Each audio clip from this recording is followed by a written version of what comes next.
Are you having a rough time trying to get your canine to comply with house rules? Well, maybe it's about time you enroll your furry family member in Canine College. We are back with another edition, and I'm happy to welcome back veterinarian Dr.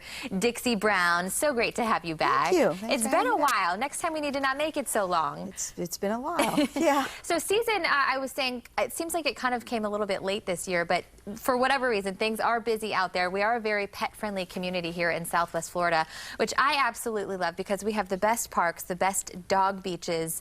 But what about when it comes to etiquette, when it comes to taking your dog out to the park or the beach? What are good etiquette that owners should know when they're out? Well, it's interesting you say that because everybody knows that the snowbirds come down, but they also bring their animals with them. And so we have a lot of extra dogs as well. And so going to the park is a lot of fun for both you and your pet. But it's a good way for them to get exercise, mental stimulation, socialization, and get rid of that pent-up energy. But it's not for everybody. Okay. All right? So you don't want to bring an aggressive or fearful dog. And if somebody says your dog's aggressive and you're defensive and you say, my dog's not aggressive, it just plays rough. Because we get defensive. They're like our kids. Yeah. You know, you want to defend them. It's exactly like kids. But the truth is another dog may perceive roughness as aggression, and you might have some problems. And never bring a dog that's under 4 months of age so that they haven't had their series of vaccines. Okay. That's not safe. Okay, so well, let's talk vaccines then, because when they're out socializing with other dogs, and who knows how your dog will react sometime, especially if you haven't had them out. What are the recommendations for vaccine? What should they, I mean, I would say certainly be up to date on rabies and all that stuff, but what goes along with that? Well, the county has stipulations on what they require for them to go into these dog parks now, and rabies obviously, but it's also important that not only do you do your rabies, but you have your license. And then you have your core vaccines, which is your distemper combo. It has parvo and adenovirus in it. And some places, and this is a little gray area, is Bordetella. And if you're going to be out and about with other animals, you want to be protected against Bordetella. Certainly important to do that. And then also when it comes to just kind of mingling and socializing your animals, can they contract different illnesses from other dogs? Oh, yeah. Because I know sometimes, you know, if you leave them out doggy daycare, sometimes you can end up getting, is it kennel cough? That's Bordetella. Okay, that's the same thing. Yeah. You know, things people don't think about is making sure they have a negative fecal, because parasites can stay in that doggy park for a long period of time.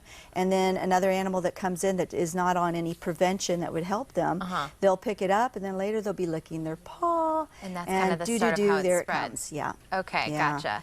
What about when drinking water? Can they get anything from sharing the water? They can. They can get anything from contact. But mainly it's going to be your yard, and they can get it from the air. So that's how you get the kennel cough. And people say, well, my dog's not boarding. It's not in a kennel. It doesn't go anywhere. Well, you can still get it. The good news with kennel cough is a lot of times it doesn't cause mortality. It just causes I was going to say, morbidity. what are the effects of that? Yeah, they get sick, and they get sick for about a month. They have this hacking cough. It will drive you crazy. The dog doesn't seem as bothered about it, but if they're young or old, they can get very ill and they can die. They can get pneumonia. Oh gosh, that'd be scary. Well, good to know. All right, so get those vaccinations, especially if you're heading out to the beach. We have so many great places. You know, the doggy beaches are one of my absolute favorite things about living in Florida, but you got to do it right. So take care of the dogs if you're going to have them out in public. Take water in a bowl, because they'll drink the dirty water and then they'll get sick. Too, in the salt water. Not a good mixture there. Know, Stephanie, the other thing that we always tell people, if you're going to the beach, please keep the dogs on a leash if you can. Super because important. If you have a 100-pound dog and somebody brings a 6-pound Maltese, that's a chew toy. Oh gosh, yeah. The dog isn't meaning to be aggressive, but you can still socialize them on a leash. And if you say my dog doesn't bite, you don't know that somebody else's dog isn't going to attack yours, and you need to have that control. Great point, great point. Well, thank you so much. It was so great to have you back. And we've got to do this again soon, back for another Canine College. We hope you guys learned something. And maybe you need a degree in Canine College, or your furry friend needs a degree, or if you have a question for our doctor, post it to our Facebook page and head to our website to learn more, fox4morningblend.com. All right, coming up next, we are talking TV. We take a look at the movie Concussion, which is hitting DVD shelves this weekend.